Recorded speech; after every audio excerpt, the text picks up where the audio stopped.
మహిషాసురునితో 9 రోజులు యుద్ధం చేసి అతన్ని వధించింది. కావున ఆ 9 రోజులను దేవీ నవరాత్రులు అనే 10వ రోజును విజయానికి చిహ్నంగా విజయదశమి జరుపుకుంటారు. అక్క, నాకు మరికొన్ని విషయాలు తెలుసుకోవాలని ఉంది, నువ్వు చెప్పగలవా? అలాగే చెప్తాను విను. దసరా పండుగ చెడు మీద సాధించిన విజయాన్ని గుర్తుగా జరుపుకుంటాం. ఈ పండుగను 10 రోజుల పాటు జరుపుకుంటాం. పండుగ రోజు రాముడు రావణునిపై గెలవడమే కాక పాండవులు తమ వనవాసం ముగించుకుని జమ్మి చెట్టుపై తమ ఆయుధాలను తిరిగి తీసుకునే రోజుగా పురాణాలు చెబుతున్నాయి. దుర్గాదేవి మహిషాసురుడితో 9 రోజులు యుద్ధం చేసి వధించింది కనుక 9 రోజులను దేవి నవరాత్రులుగా, 10వ రోజు విజయానికి చిహ్నంగా విజయదశమి జరుపుకుంటాం. దసరా ప్రతి ఏటా ఆశ్వీజ మాసంలో శుక్లపక్షం 10వ రోజు జరుపుకుంటాం. శరదృతుల్లో జరుపుకునే నవరాత్రులు కాబట్టి శరన్నవరాత్రులుగా పిలుస్తాం. పండుగ రోజు ఉదయాన్నే లేచి తలకు స్నానం చేసి కొత్త బట్టలు ధరిస్తాం. ఇంటిని మామిడి ఆకు, బంతి పూలతో అలంకరించుకుంటాం.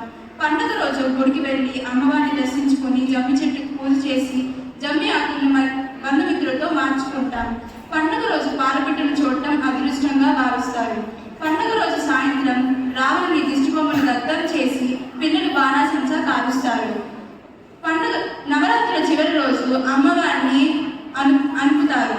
ఇక్కడితో నవరాత్రులు పూర్తవుతాయి. ఇలా 9 రోజులు ఎంతో వైభవంగా జరుపుకుంటారు మన తెలుగు ప్రజలు. 9 రోజులు అమ్మవారిని 9 అవతారాల్లో అలంకరించి పూజిస్తారు. 9 నైవేద్యాలు అమ్మవారికి సమర్పిస్తారు. కనుక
దీని వెనకాల ఎంతో చరిత్రే ఉంది.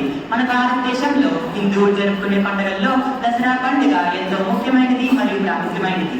దసరా పండుగను విజయదశమి, దేవి నవరాత్రులు అని కూడా పిలుస్తారు. ప్రజలు ఈ దసరా పండుగను ఎంతో భక్తి శ్రద్ధలతో పూజిస్తారు.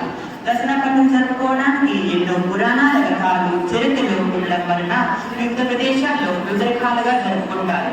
చెడుపై మంచి సాధించడమే ఈ దసరా పండుగ ప్రత్యేకత. ఇంతటి విశిష్టత ఉంది కాబట్టి తిథి, వారం, గృహబలం అంటూ ఏమీ లేకుండా దసరా పండుగ రోజు ఏ పని చేస్తే ఆ పని సక్రమంగా ఉంటుందని ప్రజలు భావిస్తూ ఉంటారు. ఇన్ని సాంప్రదాయాలు ఉన్న మన భారతదేశంలో పుట్టడం మన గర్వకారణం.